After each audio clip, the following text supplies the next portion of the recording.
Welcome to the Backlash at Backlash.com. My name is Rod Van Mecklin, and in this video I'm going to read from Wade Balder's 1995 article, Dux Femina Facti, in his Me Gender series. The footnoted article is linked below. Male politicians focus on a spectrum of issues, while female politicians focus primarily on the me gender, but both tend to ignore men. Prove it isn't so. Suffering Suffrage, 1995, Seattle, Washington. The political arena, too, is an area where the me gender demands and gets the spotlight. Women have a vast amount of political power that neither men nor women want to admit.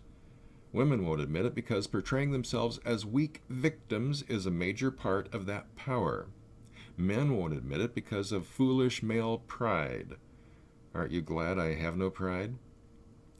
Consider recent legislation and bureaucracies for the benefit of the me gender.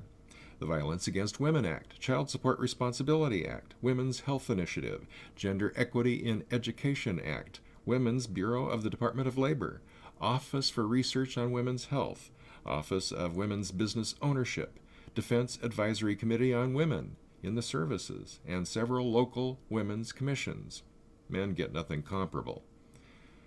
Also consider that the Government Assistance Almanac lists 28 separate grant programs in its index under women. There's no listing for men.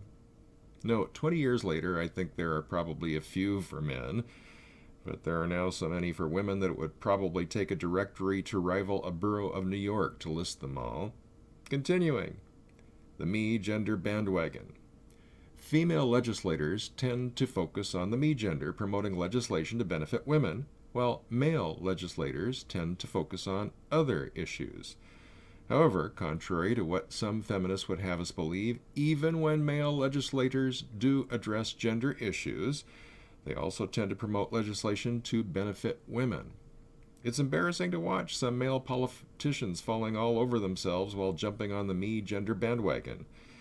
Don't you just love mixed metaphors?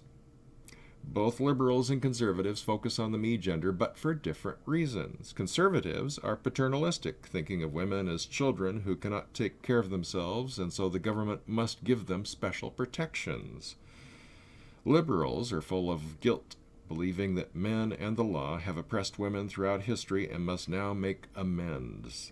In other words, conservatives put women on a pedestal and liberals put men under it.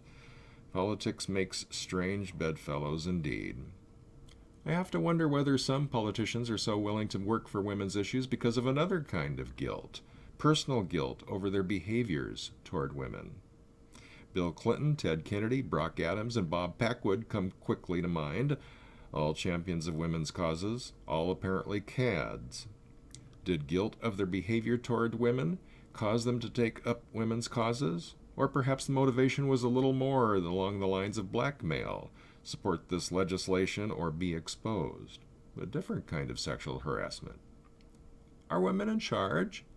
Such theories are intriguing, but political focus on the me gender is easy to explain.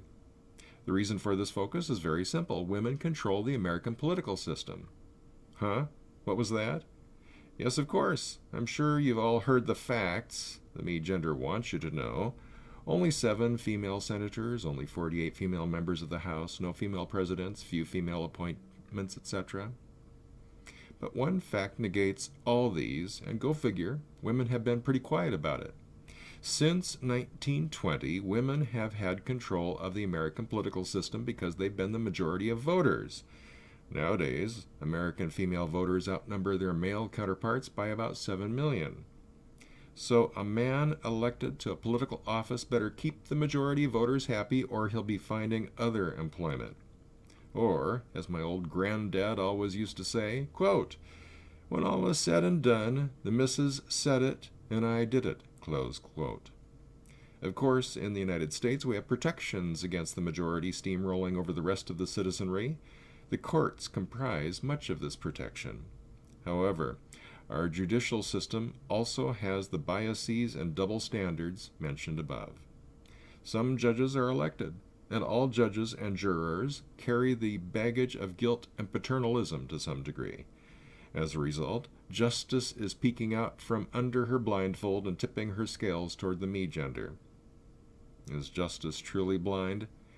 Men are 4 times as likely to be arrested as women, while 24 times as likely to be incarcerated for the same crimes. Men receive longer sentences than women. Fathers get child support obligations. Mothers get the children. With so much obvious discrimination against men in our judicial system, at least we can be comforted by the fact that most of the states have formed gender bias task forces to eliminate such gender bias. Not. Be afraid. Be very afraid. These task forces are feminist bastions. Most members are associated with women's advocacy groups. Men's advocates are not allowed. The manual used by these task forces was written by a group affiliated with the National Organization for Women. So far, none of these task forces has given more than a cursory look at discrimination against men. Many only study discrimination against women. That's right, folks. The me gender has so much political power that they can brazenly form gender-biased task forces, which are biased themselves. Once again, the me gender and its advocates distort and cry victim. Or, as my old granddad always used to say, quote, raise a dust, then complain you can't see, close quote. Note, Valder's granddad liked to paraphrase Sammy Kaye and Bishop Berkeley. That's all for now. Check out the other videos. Subscribe to the channel. For the Backlash at Backlash.com, my name is Rod Van Mechelen.